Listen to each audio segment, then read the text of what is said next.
భారతదేశంలో కొంతమంది హీరోయిన్లు సినిమాల్లో కంటే యాడ్స్ ద్వారానే ఎక్కువ డబ్బులు సంపాదిస్తున్నారు. ఆలియా, దీపిక, కత్రినా, కరీనా, సమంత వంటి హీరోయిన్లు నిమిషం కంటే తక్కువ నిడివి గల యాడ్స్ నటించినందుకు కోట్లు అందుకుంటున్నారు. అయితే వీరందరికంటే ఎక్కువ సంపాదించే హీరోయిన్ మరొకరున్నారు. ఆమె సౌత్ ఇండియాకు చెందిన నటే. ఆమె మరెవరో కాదు, లక్ష్మి, తులసి, సింహ వంటి సినిమాల్లో తెలుగు ప్రేక్షకులను అలరించిన నయనతార.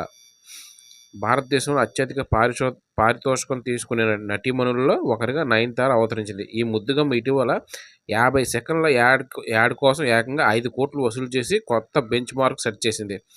ఈ ఫీజు ఆమె బీభత్సమైన పాపులారిటీకి నిదర్శనంగా నిలుస్తుంది.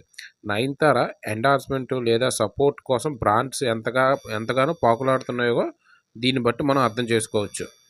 వీడియో నచ్చితే సబ్స్క్రైబ్ చేసుకోండి ఫ్రెండ్స్. అలాగే కామెంట్ కూడా చేయండి. Thank you very much.